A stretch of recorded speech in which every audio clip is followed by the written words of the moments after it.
দোকানগুলো বন্ধ করে দিয়ে নিজেদের বাড়িতে বিক্রি করেন, সেখানে যখন ম্যাজিস্ট্রেট যান বাড়িতে তারা কেউ থাকেন না।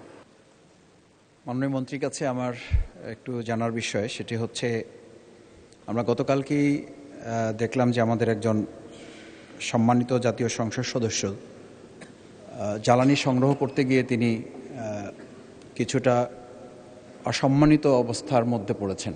এর আগে আমাদের একজন সংসদ সদস্য আমরা জেনেছিলাম যে তিনি তেল না পেয়ে, জ্বালানি না পেয়ে তিনি কিছুটা সংকটের মধ্যে ছিলেন। আমরা খুবই ছোটোখাটো জনপ্রতিনিধি, দিনে অন্তত 30 থেকে 40টা ফোন পাচ্ছি এলাকায়, যেহেতু আমাদের এলাকা বাউফল আমার এলাকা, সেখানে পেট্রোল পাম্প না থাকার কারণে ডিলার যারা বিক্রি করেন, সেই ডিলার যারা বিক্রি করেন তারাও কারসাজি করেন। এই কারসাজি যারা করেন তারা দোকানগুলো বন্ধ করে দিয়ে নিজেদের বাড়িতে বিক্রি করেন, সেখানে যখন ম্যাজিস্ট্রেট যান বাড়িতে তারা কেউ থাকেন না। 200-র বেশি সার্ভিস ও ফিচারে লেনদেনের সব বিকাশ অ্যাপে সম্ভব।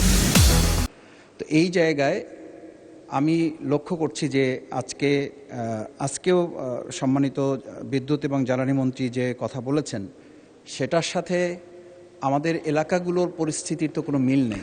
প্রশ্ন করুন মাননীয় সদস্য, প্রশ্ন করুন। এই প্রশ্নটা হচ্ছে এই যে আজকে আমরা এটাও জানতে পেরেছি যে রাত 8টার মধ্যে বাণিজ্য কেন্দ্রগুলো বন্ধ করে দিতে বলা হচ্ছে। তো এই পরিস্থিতিতে বিশেষ করে আমার বাউফল এলাকা, পটুয়াখালী 2, এই এলাকায় যে জ্বালানির সংকটে একটা উত্তপ্ত পরিস্থিতি তৈরি হচ্ছে, এই পরিস্থিতি উত্তরণে মন্ত্রণালয়ের সম্মানিত মন্ত্রী কী ধরনের পদক্ষেপ গ্রহণ করছেন? মাননীয় মন্ত্রী। আমাদের যে মজুদ আছে এবং যে এলাকায় প্রতিদিন যতখানি তেল দেওয়ার কথা সেটা আমরা সাপ্লাই করছি। এখন ওনার বক্তব্যে উনি বললেন সেই ডিলার ইচ্ছা করে যে পালিয়ে যায়, সেটা ওখানকার যে আইন শৃঙ্খলা বাহিনী আছে তাদেরকে বললে সেই ডিলারকে ধরে এনে সেই তেলগুলো সরবরাহ করতে পারে। আর আজকে যে বৈশ্বিক যে অবস্থা, সারা পৃথিবীতে এইটা একটা বড় সমস্যা হয়ে গেছে।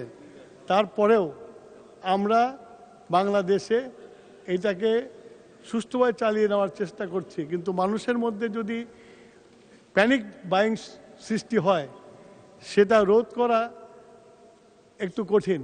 আমরা মানুষের কাছে অ্যাপিল করছি যে আপনারা যা প্রয়োজন তাই ক্রয় করেন, তার বেশি ক্রয় করেন না।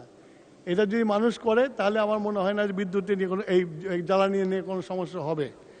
আর 8টার পরে যেটা বন্ধ করতে বলা হয়েছে, সারা পৃথিবীতে, আই রিপিট, সারা পৃথিবীতে এখন সবাই সাশ্রয়ী হয়েছে। সেই জন্য আমরাও তো পৃথিবীর বাইরে না, পৃথিবীতে, সেই জন্য আমরাও সাশ্রয় করার জন্য জনগণকে অনুরোধ করছি। আশা করি জনগণ আমাদের অনুরোধ রক্ষা করবে। মাননীয় স্পিকার, ধন্যবাদ।